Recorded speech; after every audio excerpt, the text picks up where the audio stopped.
Hi, I'm Channsin, filmmaker, and you're watching Topaz Video Mag. Okay.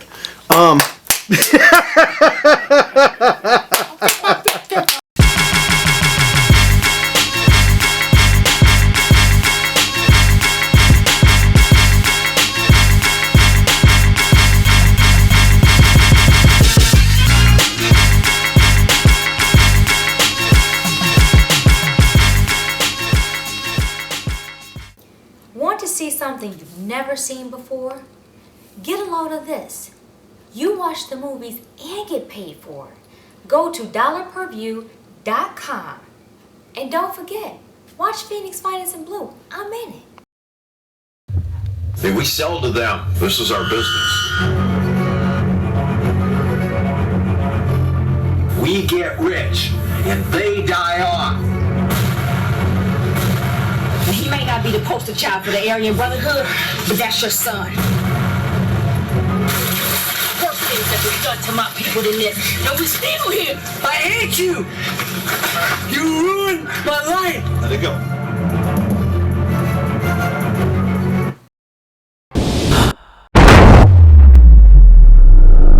DollarPerview.com brings you the new blood of Hollywood. Now you have a choice. Oscar Michaud style, baby. My name is Channsin, and I'm a filmmaker, independent filmmaker. I live in Los Angeles, California, and I'm happy to be independent of Hollywood. And why is that? Why am I happy to be independent of Hollywood? Yeah. Because it allows me the freedom to do what the hell I want to do as an image engineer. I'm no longer a filmmaker. I switched that up. I'm an image engineer. And the reason why I say this is because a good friend of mine, poet, writer, Sonia Sanchez, called me that. When I thought about it, it really defined what my position and job was about being a so-called filmmaker. It made it more direct. It made me more responsible by being an image engineer, that I'm responsible for what people see and how they see it on screen. And since most of my films have a lot to deal with the African American community, I take full responsibility of what those images are on screen, and that I hope to disseminate information and images that will help us as a people move forward. I've done a lot of documentaries. That's what I do. I love them because it keeps me honest and humble and truthful, because I think that as an image engineer, I need to be responsible for telling the truth about who we are as a people. I don't want to give that job, that position, to someone who doesn't look like me to tell me about who I am and what my people are, when I am the first person in line that can do that for myself and the people who look like me. Not that other people can't tell our stories, but I think that you'd be hard pressed to find me or somebody else that looks like me writing Seinfeld. I'm just saying. That's just truthful. How did I get started in the entertainment business? Well, I knew what my purpose was when I was 7 years old. I grew up in East Orange, New Jersey. Born in Newark, New Jersey. Proud of that. The bricks, as the kids call them now. I started off in music. I wanted to play the drums and piano, and I love music to this day. But music was my entrance into the world of television, and then later on in film. I played music and wrote quietly music songs as a teenager. Played in bands as a drummer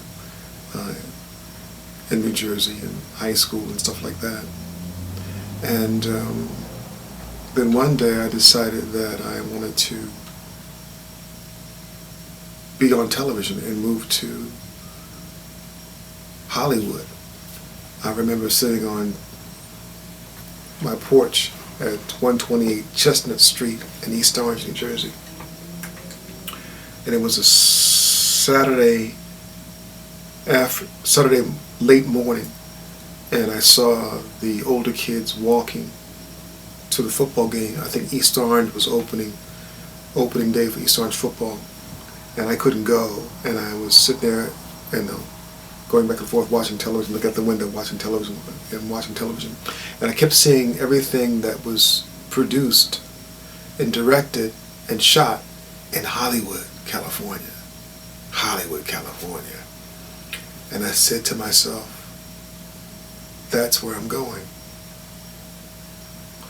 And I dropped it from that point on. I never thought about it again. But a seed was planted in me, and I had projected forward in my spirit where I was going. And I never forget that day. It was, like one of those September days, and the sun was shining through these leaves, the autumn leaves, as I looked out my window and looking back and forth to the kids walking to the football game that I could not go to, and watching the cartoons or whatever I was watching on television, and seeing that everything produced and directed in Hollywood. And that's what I knew. I never forgot that scene. And here I am 40-something years later, married and children, and living out my life, doing what I wanted to do as a child. Some of my projects on the film side have been producer of Sam Cooke Crossing Over, the documentary for American Masters that I did with my friend and director John Antonelli. We're very proud of that the work that John and I did on that, and the other guys who worked on that. More recently, the prosecution of an American president, based on a book by Vincent Bugliosi about George Bush, prosecution of an American president for murder, and a documentary on that I did with some friends of mine on that as a producer, executive producer on that one. Final proof. The smoking gun. Nuclear weapons. Weapons of mass destruction. There's only one way to disarm him: the use of force. Any country with an active intelligence program knows that Iraq has weapons of mass destruction. Ground-penetrating radar equipment was used. No chemical or biological production or storage were found. Now, I know some would play like they're not real. I'm telling you, they're real.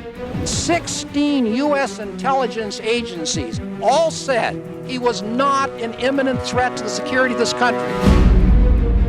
Given the offense of September the 11th, we know we could not trust Saddam Hussein. The findings of the 9/11 Commission showed that Hussein had nothing to do with 9/11. We're going to war with Iraq. I said, why? He said, I don't know. George Bush and his people took this nation to war in Iraq on a lie under false pretenses. We're talking about murder. I don't like to see anyone get away with murder. Vincent Bugliosi will be forever known as the man who prosecuted and put Charles Manson behind bars. There's no prosecutor I would want to have if I were innocent more than Vince, and there's no prosecutor I'd fear more if I were guilty. The Bush administration has gotten away with thousands of murders, and we, the American people, cannot let them do this. Can a president be prosecuted for activities undertaken while in office? And I think the answer to that is very simple, and it's yes. The day we found out that he had died, I got so furious. For what? Why are they dead? George Bush murdered my son. I propose a criminal investigation of the Bush administration to determine whether first-degree murder charges should be brought against certain members of this administration. Nobody has tried really to explain what that conspiracy theory is. It is just alluded to. My son died in the middle of these people decisions. The president defrauded the American public. President of the United States? Guilty of mass murder? What are you talking about? There was a massive marketing effort to sell war to the American people and package it as a grave and gathering danger. Chairman, the gentleman is talking about classified information. Bush does not have immunity from prosecution for murder once he leaves office. He will get at the truth.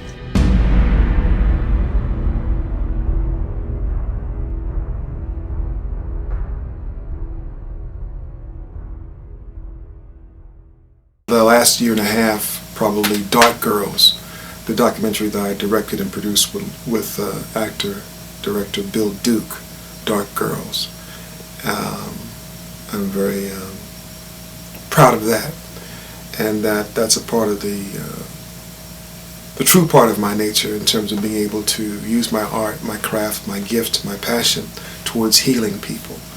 And currently I'm working on a series called The Black Line, Profile of the African American Male. Part 1 is out. It came out like 4 years ago. Part 2 I skipped over, which is a continuation of Part 1 on black males, but younger. And now I'm about to release Part 3 of The Black Line, Profile of the African American Woman, Part 3, with Viola Davis and Shirley Ralph and a few other distinguished women who have taken part in Part 3, The Black Line. So just at the tail end of finishing up along with my editor and co-producer Braden French. And I'm working on the Tremaine Hawkins story, gospel singer Tremaine Hawkins. So I'm doing her story right now. And also Bill Duke and I have decided to get together and finish up Part 2 of Dark Girls, which is the Yellow Brick Road on Light Skin Sisters. Dark Girls basically was about us going around America, north, west, east, and south, asking dark women, what is it to be a dark woman in America? How are you treated? What do you think about yourself? What does your family say about you? What have men said about you? What have light-skinned girls said about you? Very deep, very emotional. But for me as a black man, very therapeutic to hear that these women were getting the stories out and were carrying on this pain. And I'm talking about women who I've met, Bill and I have met, who are in their 60s, 70s, on deathbeds, who have carried this thing about colorism, thinking that they're not good enough because they were too dark. Rise, Dark Girls. I can remember being in the bathtub asking my mom to put bleach in the water so that my skin would be lighter and so that I could escape the feelings that I had about not being as beautiful, as acceptable, as lovable. If we're all just hanging around and a dark-skinned girl will pass by, they'll be, oh, well, she's pretty for a dark-skinned girl. And I'm like, what is that supposed to mean? I used to wish that I can wake up one day lighter or wash my face and think that it will change. I thought it was dirt and I tried to clean it off, but it wouldn't come off. Just doing something small as standing in front of the class to do show and tell. I wouldn't look up. I wouldn't make eye contact with anyone. I would hold my toy really tight because I knew my toy loved me, even if they didn't.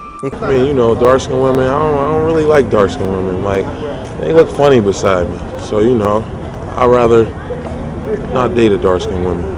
You rather light-skinned girl? Yeah, light-skinned pretty girl, long hair, don't care. And why is she the smart child? Because she is white. Okay, show me the dumb child. And why is she the dumb child? Because she black. Well, show me the ugly child. And why is she the ugly child? Because she black. Show me the good-looking child. And why is she the good-looking child? Because she light-skinned. Rise, Dark Girls. Rise. They were not loved enough because they were too dark. They were not hired in certain positions because they were too dark. Just tragic stories of colorism. This film, I found out that, you know,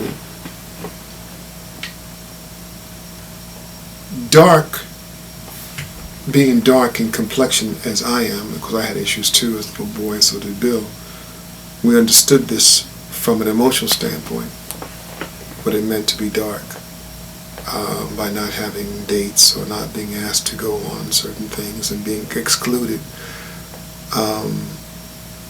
scarring, painful, but we got over it some way, somehow.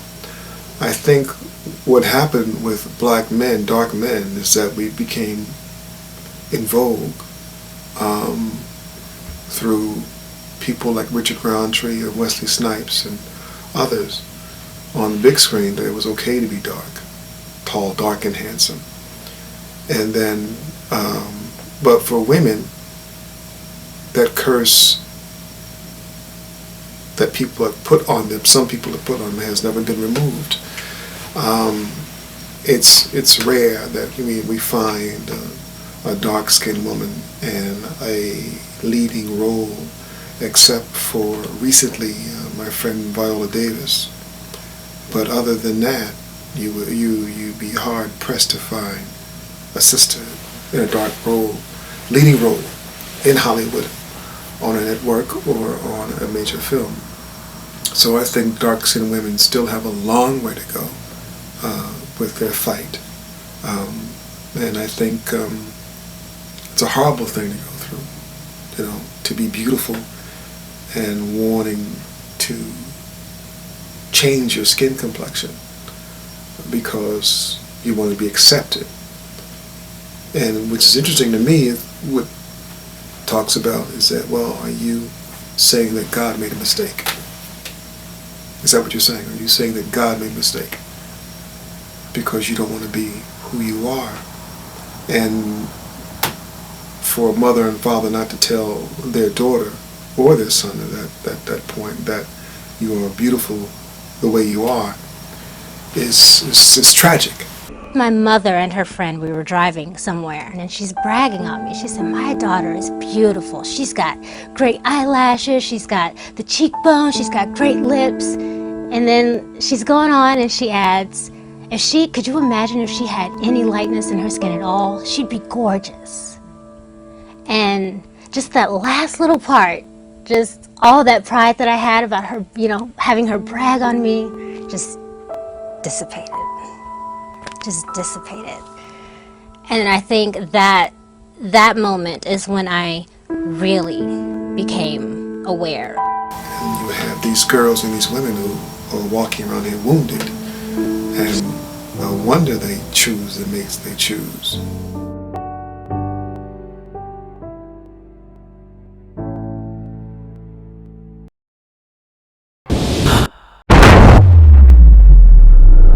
DollarPreview.com brings you the new blood of Hollywood. Now you have a choice. Oscar Michaud style, baby. Jamming 24/7,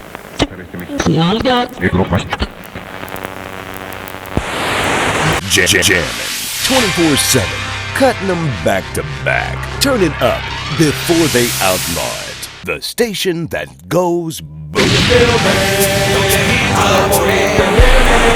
So what's this all about? We at Saxon Cohen are recommending the station KSOF abandon its classical music format immediately. Girl, peep this. They got a new radio station, hip hop. Walk through a nigga block, 2 Glock, 2 text, 223. I finally find a nice brother, and you telling me you into that rap stuff? Straight up hip hop, baby! I was a little skeptical at first about this whole black thing, but man, I tell you, it has its pluses. So you're gonna leave this job answering these phones to go over there and answer their phones? Rap is crap. Rap is crap. Rap is crap. Think I'm a cuss on air or something? Give me a chance. Rap is crap. You get me out of here? Can't be all that bad. Never said it was gonna be easy. The Sisters for Justice stand for one thing and one thing only. Any violence towards women is time for protest. Hip-hop is an industry. It creates jobs. It feeds black babies. Mr. Johnson, Carla Craven, Seattle Daily News.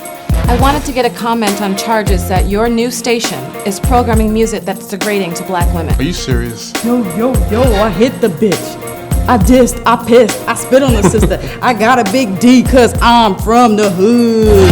I've been listening. You blowing up. I just want to say it's That's not doing anything positive for the black kids. This is the classic case of a crab in a barrel syndrome, where a few black folks try to make a living and the other ones break their backs trying to take them down. I spent too much time trying to rid the black community of that crap to have it playing in my own home. Any executive brothers up there? He got it going on? What does he do? I'm trying to play off the fact that I'm the station's maintenance technician. Maintenance technician? Nigga, you the janitor. How am I gonna do that? Let me put on my pinstripes so I can referee this debate. Caller, you're okay here? Yeah, I mean, don't nobody be saying nothing I open them when they be making them movies when the black man plays a drunk, a womanizer, and then at the end of the movie, the sister rides off into the sunset with the white boy. Don't nobody be protesting that shit. How do you feel about being called a bitch? If it ain't your name, don't answer to. Do you feel me? Throw your hands up, boy. Cause I told y'all this is gonna be hot. Do you feel me? Throw your hands up, boy. Do you feel me, boy? The mode of colorism today is still pretty much the same, or probably even worse. It's not only here in America, but it's also in India, it's in China, it's in Brazil, it's in the continent of Africa, it's in Jamaica, it's in Antigua, it's all over. Wherever you have people who are different in complexion, you have colorism. Everybody thinks that they want to be lighter in complexion because that's how you are accepted. And, you know, I have a problem with that, of course. Going back to saying what I said before, is that you're changing your skin to be what? You're changing your skin because you're saying that God made a mistake, as I said before. But where's your faith in yourself and in your God and your destiny that you feel that you need to change to be accepted into your culture or society, or to be better than, that you can't make it on what God gave you? That's deeply disturbing to me. You know what? I have met people and I've spoken to brothers who have no compassion for dark-skinned women and never even dated a dark-skinned woman, but because of family they only marry light into light, and they keep this thing going, light skin into light skin, light skin into light skin, light skin into light skin, that they don't allow anything darker than the paper bag to come through this house, this family, this generation. There are people like that still. I do know a few as we speak in 2013, which is sad, but this is where they are. It's just, you know, I don't even know what more to say about it. That is that we have to get back to who we are as individuals and as a people. You know, when it comes to us as black people in America, when you think about it, we are the only people that have gone through 5 different name changes. There's nobody on the planet that has done that. Negro, Afro-American, colored, black, African-American. There are probably 6, if I name the thought about it. We've been defined by so many, except for ourselves, about who we are and what we are. No wonder we are what we are. And it's sad. You know, a people trying to find themselves, trying to redefine themselves, trying to find a place inside this place called America. And when you really think about it, is that all America is mixed. Probably the definition of an American is a person who's mixed, to be honest with you, in my eyes, in my mind. If you've been here more than 100 years, you're damn sure mixed with something. You know. Colorism will probably always exist, and if it doesn't exist, there will always be classism. But there'll be somewhere along the line some type of ism that will divide us. When you talk about colorism, you remember the Star Trek episode where the guy was black on one side and white on the other, right? And they were killing off the other one because the other guy was black on the left and he was black on the right, right? And you know, I understand even with Mexican culture, as you said, it's the same thing. It's the same thing. They have the dark skin and the light skin or whatever. Nobody wants to be dark. Nobody wants to be dark, except for me. A few other people I know. I love who I am. I love who I am, because I understand what my purpose is, and my purpose outshines all of that.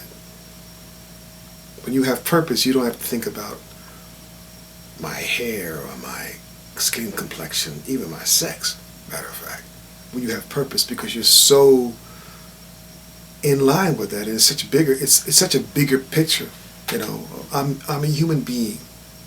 That's who I am. I'm a human being with a purpose, who is in this skin at this time in this part of the history of the world. I'm here, and I am on a mission to get what needs to be done. I am moving forward.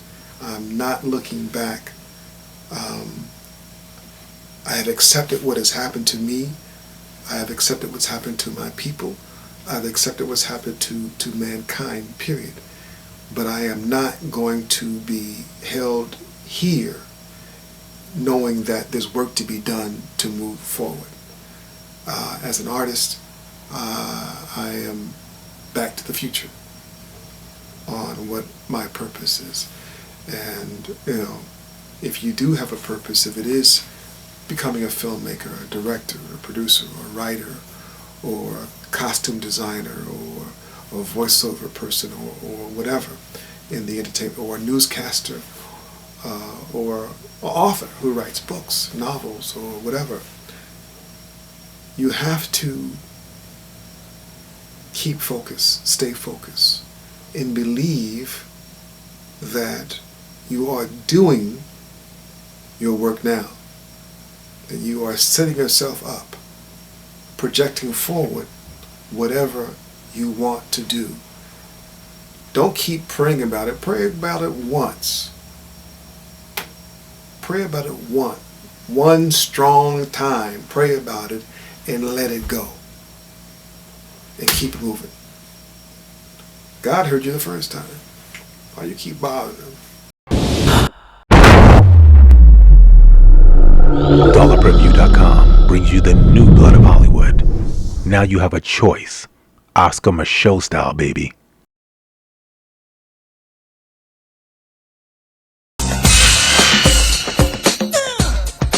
What are you gonna do? It's not about whom she knows. I have found the perfect girl. She doesn't walk in her studio. It's not about her sex appeal. Repeated several times. Don't quit your day job. It's not about her fame or her dreams. Listen to it from a location midway between the loudspeakers. 1, 2, 3, bass. It's not about her romance. It's all about the dance. LL.